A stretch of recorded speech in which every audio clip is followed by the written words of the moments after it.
for joining the Regeneron session at the Leerink Global Healthcare Conference. It's my pleasure to welcome Chris Fenimore, the company's CFO, and Ryan Crowe, who leads investor relations. Thank you again for coming this year. Last year, it was great to have you, and appreciate you coming to Miami again. So welcome, and let me turn it over to Ryan. Never a chore to come to Miami in March, Dave, so thanks for having us. Great attendance here, excited to be here, and let me just briefly read this forward-looking statement and we'll get started with some questions. I would like to remind you that remarks made today may include forward-looking statements about Regeneron, and such forward-looking statements are subject to risks and uncertainties that could cause actual results and events to differ materially from those projected in such statements. A description of material risks and uncertainties can be found in our SEC filings. Regeneron does not undertake any obligation to update any forward-looking statements, whether as a result of new information, future events, or otherwise. Dave, back to you. Excellent. Well, I thought we'd jump right into it. Maybe, Chris, at a high level, if we could kick off with the EYLEA franchise. So, that's been a big fear factor for investors currently. Can you share management's views on, how you see the EYLEA franchise, the risks associated with it, and then we'll go from there. Thanks, Dave.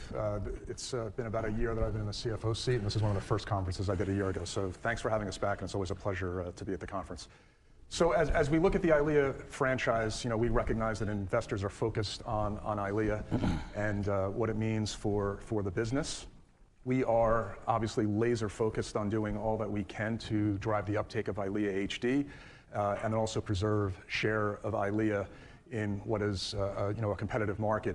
With that being said, the EYLEA franchise between EYLEA and EYLEA HD continues to be the market leader. We have about a combined 46% market share, and we are going to do everything that we can to make sure that EYLEA, which has been approved since 2011, and now EYLEA HD to continue to be that dominant force out there in the market.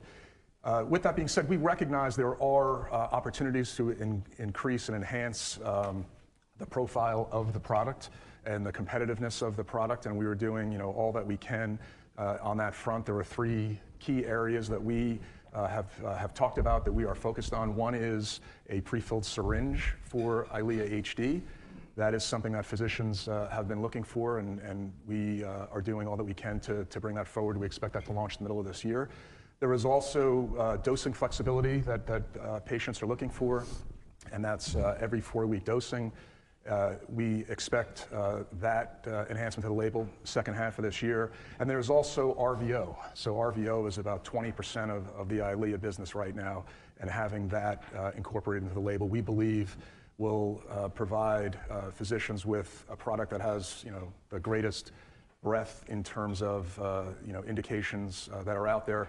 As well, one other thing I will mention is we have a PDUFA for 2-year data for EYLEA HD, which is in April, coming up in April, and that will allow patients with 2-year data to go out to, I believe it's 24 or 26 weeks.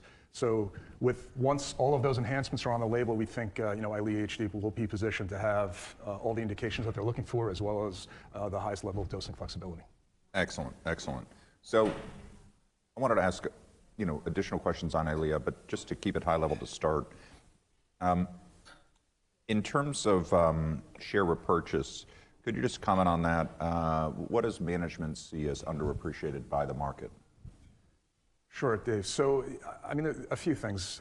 We view, obviously, Regeneron as more than just the EYLEA company. If you look at what else is there in terms of our inline brands, we've got Dupixent, which continues to be a solid product, obviously, for us and our partners in Sanofi, and continues to grow. We've got Libtayo that obviously has been, I think, underappreciated by the street, and is now getting, I think, more attention as the product continues to do well, and we're seeing continued growth of Libtayo. But I think most importantly, as we think about the longevity and the long-term aspects of the business, it's the pipeline. We were out at a competing conference at the beginning of the year talking about the pipeline and how I think just 10 of the assets that are in the portfolio address about $220 billion of market potential. And that's just the tip of the iceberg, as we like to say. So we roughly have, I think it's over 40 different molecules in clinical development, and we think that we're well positioned for long-term growth. So as we sat down and thought about our capital allocation strategy, it remains unchanged. We continue to prioritize internal investment, especially in research and development. We'll opportunistically look at business development opportunities where they make sense, but we also just initiated a dividend, which was a first time, obviously, for Regeneron. It's a modest dividend. It's about $400 million a year. It allows us to tap into a broader base of shareholders, which wouldn't have otherwise been able to invest in Regeneron before, which we think is really important. But at the same time, we increased our commitment to returning capital to shareholders with the buyback, as you mentioned, added an incremental $3 billion of capacity that, as of our earnings date in February, brought total capacity to $4.5 billion. And we continue to think that'll be our primary way of returning capital to shareholders. Excellent.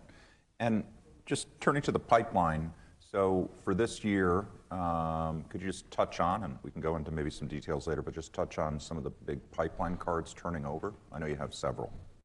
Sure. There's probably four that we can focus on.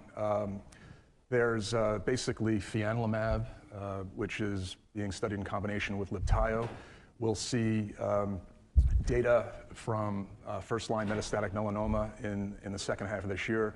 We'll also have interim phase 2 data in non-small cell lung cancer. That'll be in the first half of this year. We'll have data from our cemdisiran combo with pozelimab and myasthenia gravis. From our obesity franchise, we'll have phase 2 data of trevogrumab, which is our myostatin antibody, which is being studied on top of semaglutide, plus or minus garetosmab, which is an activin A antibody. So we'll have that data in the second half of this year. And then lastly, there's itepekimab, which I'm sure we'll talk about more in this discussion, where we'll have pivotal data from our AERIFY program for itepekimab. Excellent, excellent. Great. In terms of EYLEA, one of the things that would be helpful to understand is just the key drivers in the near term. Clearly, you have one biosimilar competitor. You're going to have a full quarter of competition, right? And you had to compete on price. So we'll see how the net sales shake out, because obviously you're losing both price and volume, and we'll see how that shakes out in the first quarter. But then beyond that, maybe you could just talk about the evolution. So you quickly this summer get into, hopefully, the prefilled syringe launch, and that starts to turn the tide for the franchise effectively. But with respect to the state of play and defending volume share, could you provide a little more color on that for the 2 milligram? Sure. So, I mean, we touched on, obviously, the enhancements, Dave, and I think all three of those enhancements are important to physicians in terms of what they're looking for in terms of enhancing the competitiveness of EYLEA HD. If you look at the prefilled syringe, Dave, it's something that physicians are looking for. There's an overhead in their practice right now where they actually have to take a vial, they have to draw up out of the vial into a syringe, they have to worry about sterility. And if you're injecting 100 patients a day and you multiply that by multiple physicians in practice, it's a lot of overhead. So they're looking for that device. We've heard basically from anecdotal feedback, as well as from focus groups, as well as our colleagues at Bayer, who have basically gotten the same device approved in Europe, that the device should be well received by the physician community. We just have to see how that goes. Dosing flexibility, as we said, is important for physicians as well. There's a small subset of patients that are difficult to treat, and physicians want to know that if they need to basically back down the dosing frequency, that they have the ability to do that and the ability to get reimbursed and get paid. So that's really important. And then we touched on, obviously, the RVO indication and about the 20% sort of component that represents. In terms of the competitiveness out there in the marketplace, it continues to be competitive. We're not going to specifically talk to what our pricing strategy is. I will tell you that for the first time in our history, we actually announced price increases this was done in January, 2.5% for EYLEA and 2% for EYLEA HD. That's partially in response to some of the competitive pressures out there and trying to offset some of those pressures. In terms of the specifics on what the dynamics look like in pricing, CMS publishes on a regular basis ASP data that comes out quarterly, and that will give investors an idea of what the level of pricing pressures are out there in the marketplace. Got it. Okay. Thank you.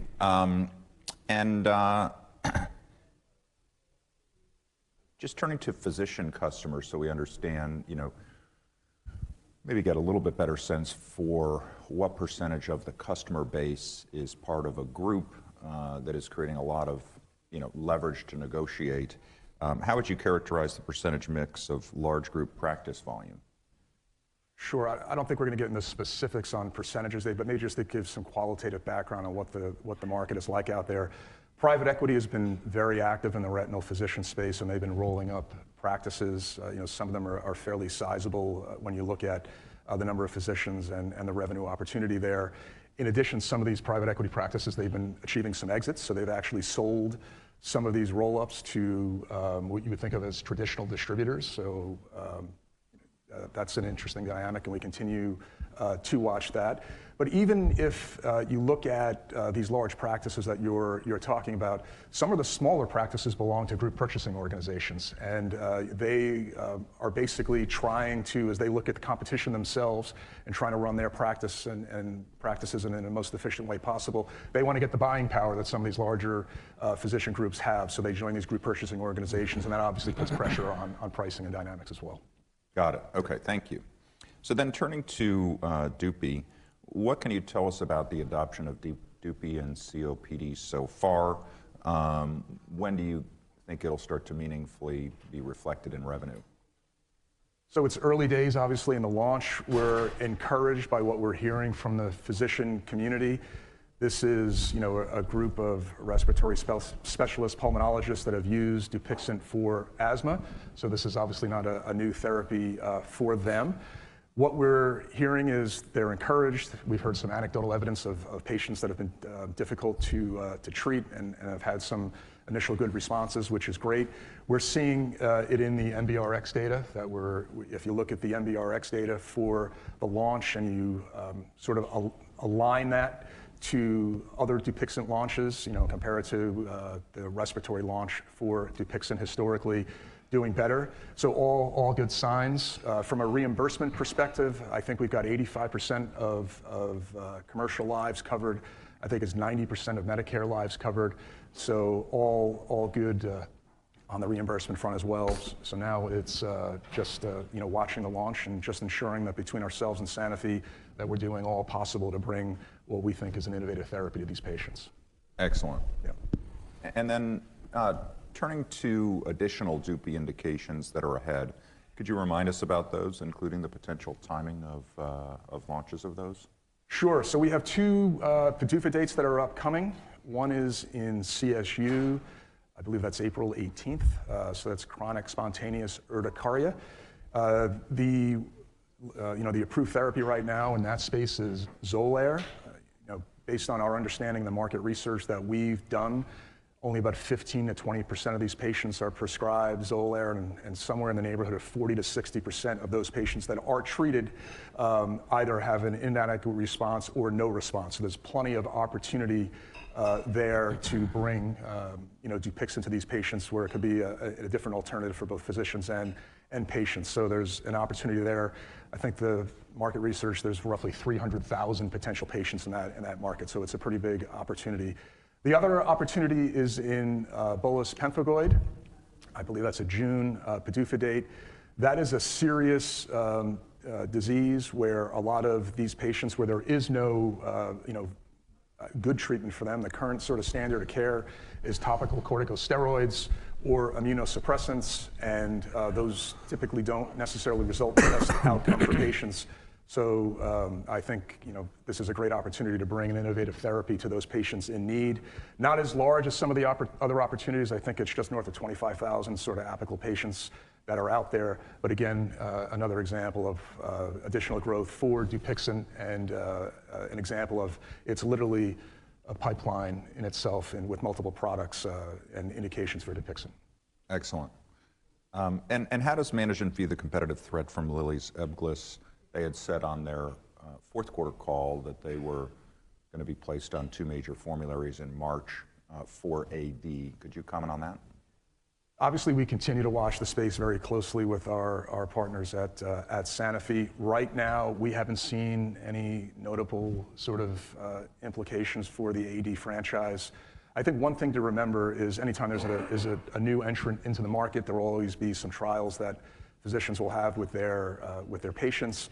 But the way we look at it is historically, when you have an entrant come into a marketplace, it drives increased promotional spend.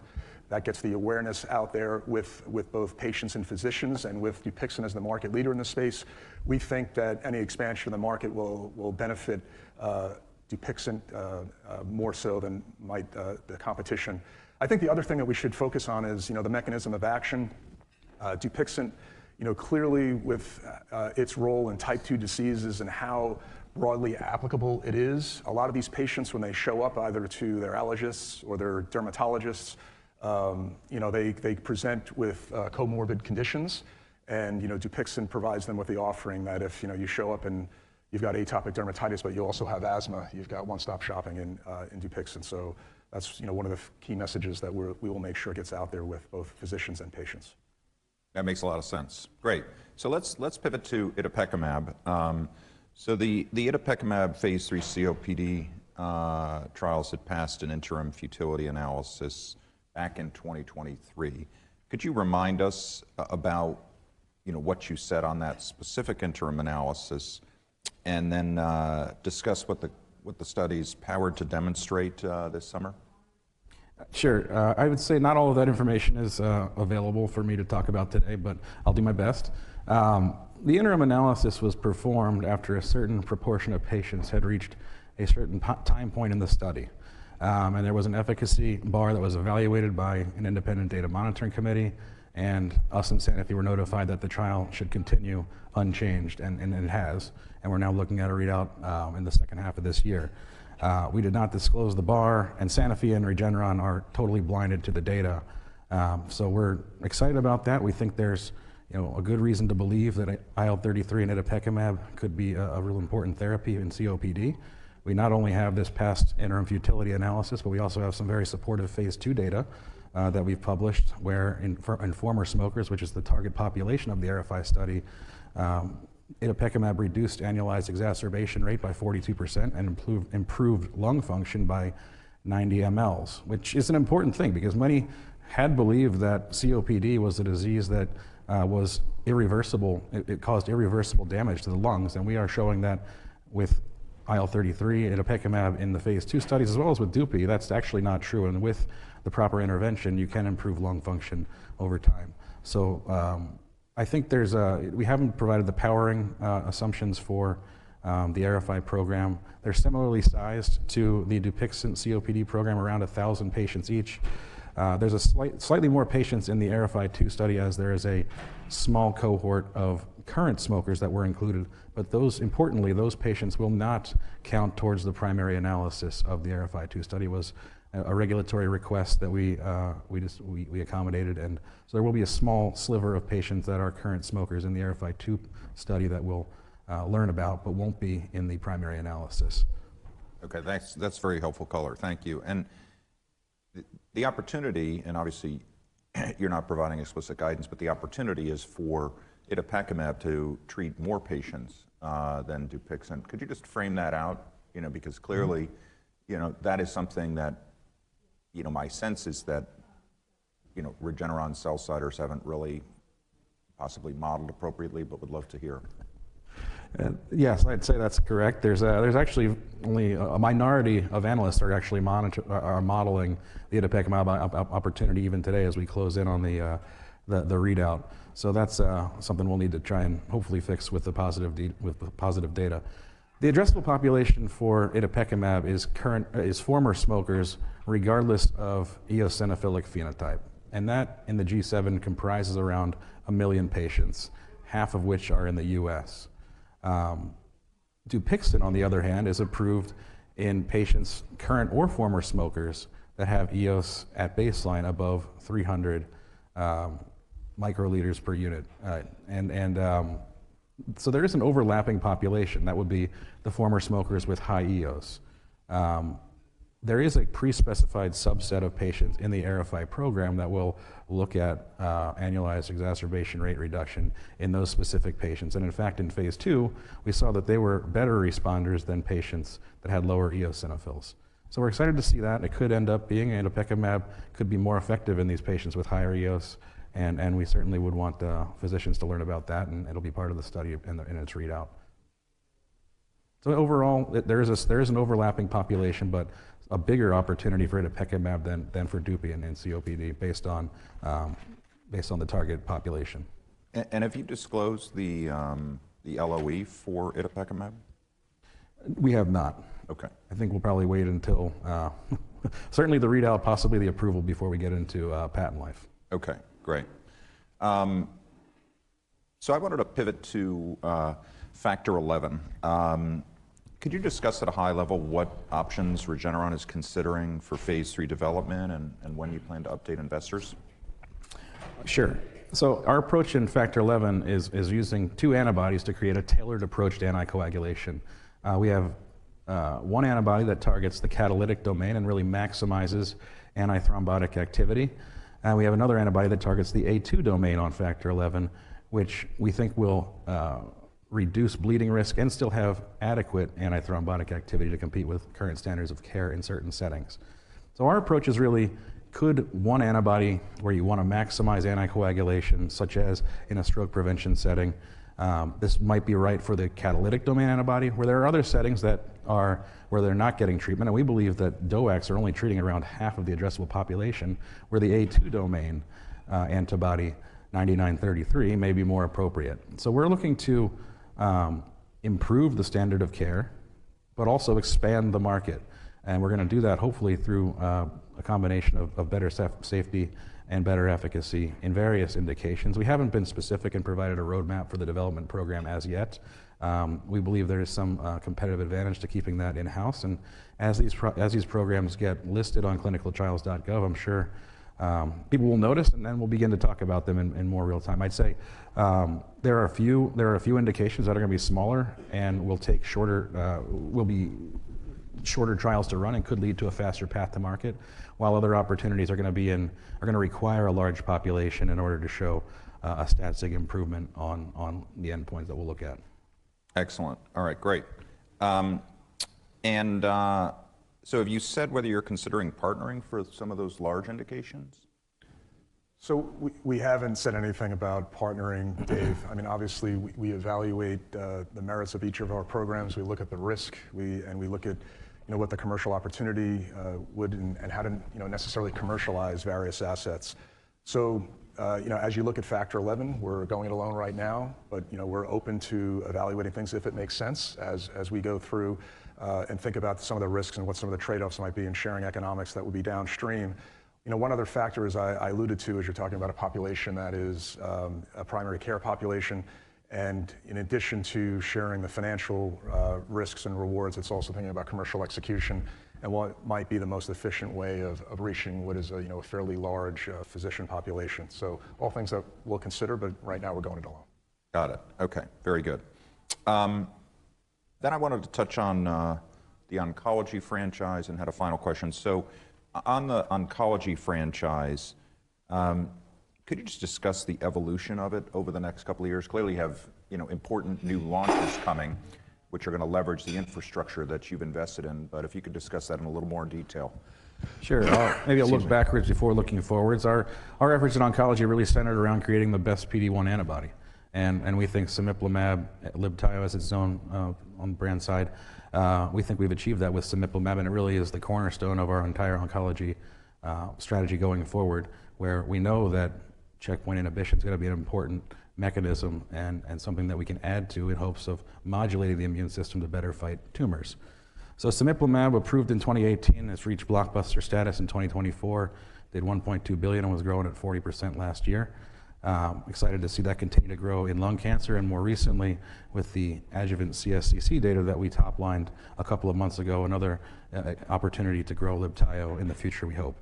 CD3 bispecifics are another cornerstone of our strategy, where in the hem-onc settings of myeloma and follicular lymphoma, we have 2 agents pending approval, currently with mid-year PDUFA dates for linvoseltamab in refractory myeloma and for odronextamab in relapsed refractory follicular lymphoma. We think both of these agents are best in class in the late line settings, and that gives us confidence to look at them in earlier line settings, either as monotherapy or in very limited combinations. And just to underscore that point, when we look at odronextamab in relapsed refractory follicular lymphoma, 80% response rate, 73% complete response rate on patients with multiple previous interventions. When we look at the standard of care in first-line follicular lymphoma, Rituxan plus a chemotherapy regimen known as CHOP, the historical complete response rate there is 67%. So you're looking at highly refractory patients at complete response of 73 versus frontline setting standard of care 67%. We think we can do better than that. And in fact, in our pivotal study, Olympia 1, odronextamab monotherapy, we had a safety lead-in cohort of 12 patients, all of which had a complete response. We're very optimistic about odronextamab in earlier lines, as we are with linvoseltamab. There's less data out there at this point on linvo in earlier line settings. We hope to change that this year at some oncology meetings and begin to get people interested in what the ultimate opportunity for both of these are. The bigger opportunity is obviously in earlier lines where there's more patients and usually with longer duration of therapy. Lastly, and this is really looking forward more so than in the past, is on our co-stimulatory bispecifics, which look to ramp up the immune system when paired with either a checkpoint inhibitor like cemiplimab or one of our CD3 antibodies. We have ongoing work in prostate cancer as well as in EGFR mutated tumors. There's a MUC16 co-stim that we're looking at in ovarian cancer. Those are earlier stage studies. We've obviously had some issues with the PSMA by CD28 co-stim in terms of